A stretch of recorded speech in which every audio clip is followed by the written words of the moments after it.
जय भीम, जय भारत, जय संविधान। साथियों, समता सैनिक दल भारत चैनल में आपका हार्दिक स्वागत अभिनंदन करते हैं। राष्ट्रीय मुख्यालय समता सैनिक दल, अंबेडकर भवन, रानी झांसी रोड से सीधा आप देख रहे हैं। हमारे साथ हैं डॉक्टर मलखान सिंह जी। सर, आज आप 9 अगस्त के आंदोलन में आए और भारी संख्या के साथ उत्तर प्रदेश मंडल लखनऊ से चलकर आए।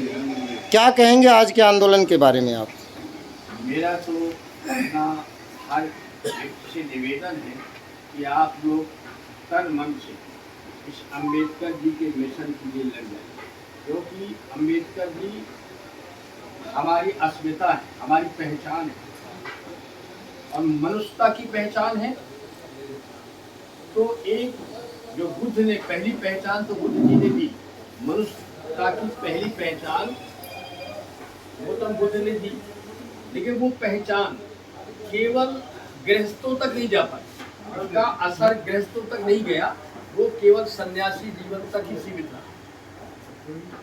हालांकि ये 28वें बुद्ध थे, तथागत बुद्ध ये पहले। सर, आज का जो आंदोलन है, आज का जो आंदोलन हुआ है उस पर आप सीधे बात करें। लाइफ के लिए बुद्ध कितने इम्पोर्टेंट है, बुद्ध की हमारी लाइफ में कितनी इम्पोर्टेंस है, कितनी महत्ता है, और उस महत्ता को क्रियान्वित करने का व्यवहारिक रूप में डॉक्टर अंबेडकर की कितनी महत्ता है, ये दोनों बातें मैं एक साथ कहना चाहता हूँ। जी कहिए। जितने बुद्ध हमारे जीवन के लिए आवश्यक हैं, उससे कम बुद्ध को धरती पर उतारने के लिए, आम जीवन तक ले जाने के लिए हमारे लिए डॉक्टर अंबेडकर जरूरी है। और जहाँ डॉक्टर अंबेडकर जरूरी है, वहाँ डॉक्टर अंबेडकर जी की अस्मिता हमारे साथ जुड़ी हुई है। इसलिए यह आंदोलन हमारे जीवन संघर्ष से जुड़ा हुआ आंदोलन, ये हमें अपने जिंदगी का संघर्षपूर्ण आंदोलन मानना चाहिए। अगर अस्मिता में कोई चोट आती है डॉक्टर अंबेडकर की, तो सीधे हमारी अस्मिता में चोट आती है जी। इसलिए हम तय करें कि हम कोई कसर नहीं उठा रखेंगे इस मिशन को आगे ले जाने के लिए, और डॉक्टर अंबेडकर जी की अस्मिता को आगे ले जाने के लिए कोई भी कसर नहीं बचा, हमें जीवन की कोई भी कुर्बानी देना। मेरी तो उम्र 75 साल होने जा रही है, तो आप लोग हंसेंगे कि आप तो करेंगे ही, तो भी आप पूरी जिंदगी जी चुके हैं, तो सही है। चाहे इस तरीके से मान लीजिए, 2014 में मैं जब रिटायर हुआ तो मैंने तय कर लिया, इसमें दर्शन शास्त्र का विद्यार्थी बाद में बना, मैं मैथमेटिक्स साइंस का स्टूडेंट था, और जब मैं दर्शन शास्त्र का विद्यार्थी बना, उसमें मैंने बुद्ध के चिंतन को पढ़ा, तो मैंने कहा इससे विशाल कोई चिंतन ही नहीं, इतना वैज्ञानिक सटीक चिंतन कोई चिंतन नहीं है। जिसको अल्बर्ट आइंस्टीन जो सबसे बड़ा साइंटिस्ट है, वो कहते हैं कि अगर किसी दर्शन को विश्व का दर्शन, विश्व का धर्म का रूप दिया जा सकता है, तो केवल बुद्ध धर्म को ही, मतलब इतना वैज्ञानिक है कि वैश्विक रूप ले सकता है। अदरवाइज कोई मजहब और धर्म नहीं है जो वैश्विक स्तर पर खड़ा हो।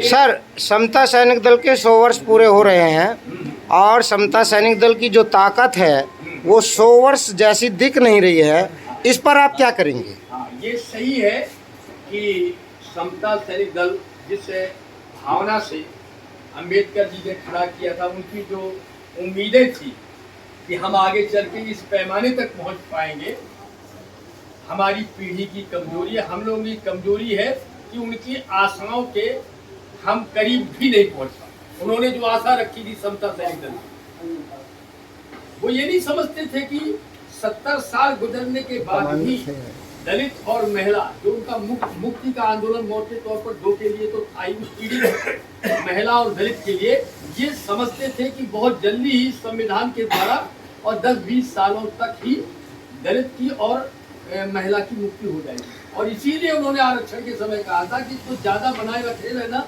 उचित नहीं है।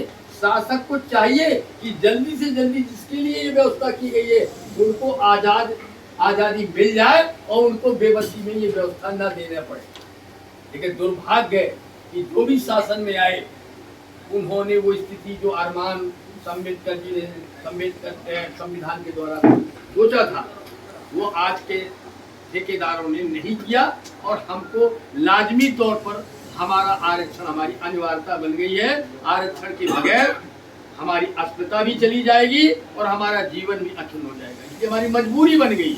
जबकि डॉक्टर अम्बेडकर ने बहुत जल्दी इससे छुटकारा की बात कही थी कि ऐसा खड़ा कर दे, इतना खड़ा कर दे दलित और महिला को अपने पैरों पर कि कोई गुलामी की जंजीरों उसके पास न रह जाए।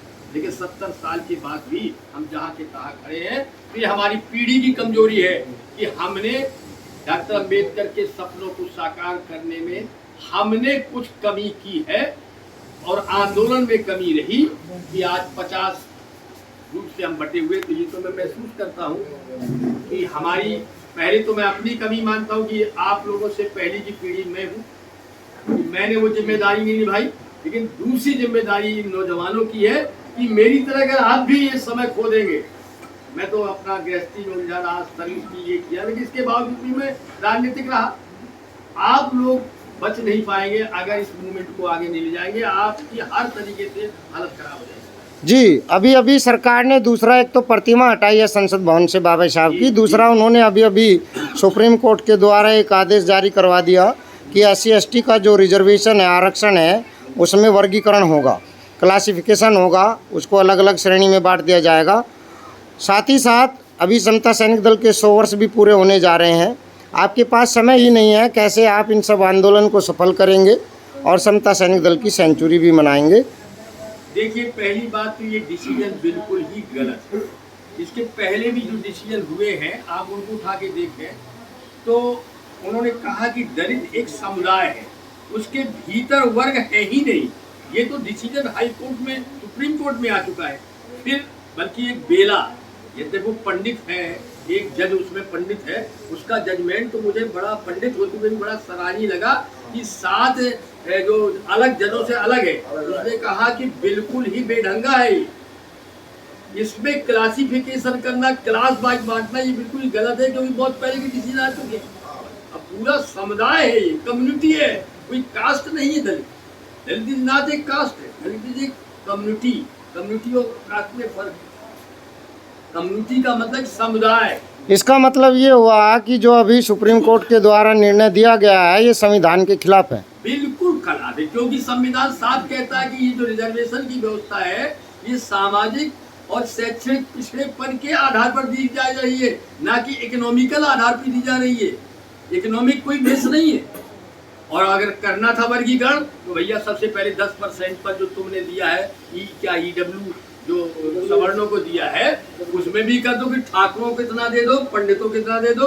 लाला की पूरी आप देखते हो कि लाला पहले सर्विस में हुआ करते थे। आजादी के पहले 80% लाला सर्विस में थे, और जब से ये सरकार आई है तब से पंडितों ने लालाओं का हक छीन लिया है। तो भैया तुम यही कर दो कि लालाओं को उनका हक दे दो। तो वर्गीकरण पहले अपना करके बताओ ना।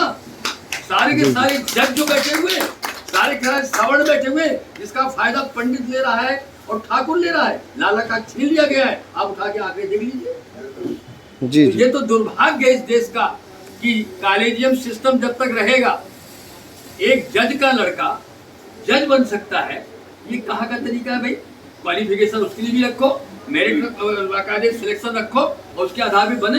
तुम्हारा आप देख रहे हैं ये जो वर्तमान समय में CGI है, उनके पिताजी CGI रहे हैं, इनके पहले की भी थी।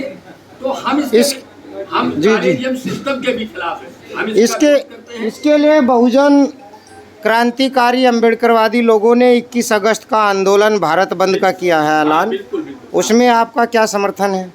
हम टोटली, मेरे जो किसान ऑर्गेनाइजेशन है, किसान ऑर्गेनाइजेशन के और भी जो घटक हैं, सबका समर्थन रहेगा। पूरी जन बल और ताकत से आपके साथ लगेंगे। जी। और मैं तो मानता हूँ किसान, मेरा आंदोलन ही खेतिहर आंदोलन है। खेतिहर जो खेती से जुड़े हुए लोग हैं, मजदूर है, लोहार। जी, रोकेंगे आपको। एक और आखिरी सवाल है बस आपसे। आपके सर पर जो है हरे रंग का दुपट्टा, गले में पंचशील की पट्टी और हाथ में जय भीम का डंडा, समता सैनिक दल का, ये सब आप लेकर के चलते हैं। थोड़ा सा इसके बारे में बताइए, क्या क्रांति करना चाहते हैं? ये जो हरा रंग है, साइंस में 7 रंग माने गए हैं इंद्रधनुषी, विबग्योर, वायलेट, इंडिगो। साइंस की मैं बात बता रहा हूँ। उनमें आपके पंचशील में हरा रंग नहीं है। आपने देखा होगा, इस पर गौर कभी विचार किया कि हरा रंग क्यों नहीं है? सारे रंग लिए। आसमानी जो रंग है उसका मतलब है कि वह आसमान की तरह व्यापक है, व्यापकता का प्रतीक है आसमानी रंग। इन रंगों का एक कभी जब कैडर लूंगा मैं बताऊंगा हर रंग की एक इम्पोर्टेंस है, लेकिन इसमें हरा रंग नहीं है। आप ताजुब करेंगे जी। इसकी वजह ये है कि हरा इसका धरातल है। मेरा झंडा जो किसान ऑर्गेनाइजेशन का है उसका पूरा झंडा जो है क्या नाम है हरा है, उसमें निशान बना हुआ है और बेस में धरातल में पंचशील लगा हुआ है। माने तो अब हरा रंग किसका प्रतीक होता है? हरा रंग एक्चुअली किसान का रंग है, हरियाली धरती का रंग होता है। हरियाली तीज भी अभी आजकल हुई है, सावन में ही हरियाली तीज होती है, हरा रंग, और ये किसान का प्रतीक है। और किसान से जुड़े हुए हमारे पहला किसान जो था आदिवासी था, उसने अपनी जमीन जोत करके फट डाल करके खेती बनाई, उसकी जमीनें छुड़ा ली गई, तब जाकर के वो दलित बन गए। आप आदि किसान हैं, लेकिन कैसे किसान हैं? जिनको जमीन से वंचित कर दिया गया, अधिकारों से जिनकी जमीनें छुड़ा ली गई। असली किसान तो आप ही। सबसे पहले आपने इस जमीन को, बंजर जमीन को तोड़ करके फर्टाइल जमीन पैदा बनाई थी, लेकिन इन जखीरबाजों ने, इन स्वामित्व के ठेकेदारों ने इन प्रकार जो है आपकी जमीनें जो है को आपको बेदखल कर दिया, और आपको मैं भूमिहीन किसान ही कहता हूँ। मेरे उसमें मैं दलित शब्द नहीं रखे हूँ, मेरे वर्ग में भूमिहीन किसान। बाबा साहब के आंदोलन से इस हरे रंग का क्या संबंध है मजदूरों का? हाँ, उन्होंने अगर उनके पुराने गजेटियर भाषण को उठा के देखें तो उन्होंने कहा ही था कि मेरा कार्य क्षेत्र खितिहर एग्रेरियन कम्युनिटी है, जिसका खेती से जुड़े हुए, उसमें दलित भी जुड़ा है, महिला भी जुड़ी हुई है और मजदूर भी जुड़ा हुआ है। तो उनका पूरा कुनबा, पूरी क्रांति जो है एक खितिहर समुदाय के लिए था, एग्रेरियन कम्युनिटी के लिए था, खितिहर समुदाय के लिए था। इसीलिए खितिहर समुदाय को मैंने नाम दे दिया किसान सेना। सेना का मतलब जैसे कमांड होता है, मिलिट्री में कई बटालियन होती है, तो मेरी सेना है एक भूमिहीन किसान सेना है, जिसमें मैं दलित को रखता हूँ, वो भूमिहीन किसान सेना। और फिर किसान सेना है, फिर महिला है, ये कृषि की आविष्कारक है। सबसे पहले खेती की जन्मदाता महिला थी। कैसे? बच्चे को दूध पिलाती है, गौरैया देखी, फिर क्या करती है, दाना बीज मिल करके अपने बच्चे को देती है। तो माँ ने भी सोचा, माँ ने भी आविष्कार खेती का किया है, इसलिए कृषि स्त्रीलिंग है, पुल्लिंग नहीं है। आप हटा के देखें एग्रीकल्चर कृषि जो है इसलिए। तो माँ जो है ये दूसरा मेरा क्लास है, भूमिहीन किसान, जिसे आप कहेंगे ऑफिस क्लास। दूसरा है महिला, ये कृषि का आविष्कारक है, और तीसरा किसान, ये मेरे जो है विंग है, और इस पूरे को मैं किसान सेना कहता हूँ। आप समता सैनिक दल के प्रदेश के कैडर भी है, कैसे कैडराइज करेंगे? पूरे प्रदेश में बहुत बड़ा प्रदेश है। नहीं, अब आप मेरे साथ एक नौजवान व्यक्ति, मुझे बड़ी खुशी है कि एक ऐसे व्यक्ति प्रदेश के अध्यक्ष चुने गए। मुझे इस बात की खुशी है जो बिल्कुल पूरी लगन और निष्ठा से लगे हुए हैं, और समय उनके पास नहीं, इतनी बेबसियां उनमें जानता हूं, मैं पास रहता हूं, कितनी उनकी जिम्मेदारियां हैं, उन सबको निभाते हुए भी पूरा टाइम देते हैं, आर्थिक लॉस भी अपना करते हुए देते हैं। तो मैं समझता हूं कि मुझे दिक्कत नहीं है। आप जैसा, मुझे नौजवान जैसा प्रदेश, मैं इनको प्रदेश में तो पूरा कर ही दूंगा। जितने अभी हमने एक हमारा गोपनगंज में अम्बेडकर भवन बनाया, वहाँ भी मैंने उनको कहा है, हमारी मिशन बहुत पहले वहाँ भी आपने दूसरा अम्बेडकर भवन लखनऊ में खड़ा कर जाए। इन 2 सेंटरों से पूरा यूपी को कमांड करेंगे, इसके बाद फिर हम आगे बढ़ेंगे और इंडिया को कमांड करने। जैसे भाई साहब गुजरात से हो गए हैं, हमारे कुछ लोग जो है वहाँ भी है, महाराष्ट्र में भी है, ये सब करके और हम आगे बढ़ेंगे। चलिए, बहुत बहुत साधुवाद, नमन, आभार, अभिनंदन करते हैं और बहुत बहुत आपको आभार करते हैं। आप देख रहे थे डॉक्टर मलखान सिंह जी को। जय भीम, जय भारत, जय संविधान।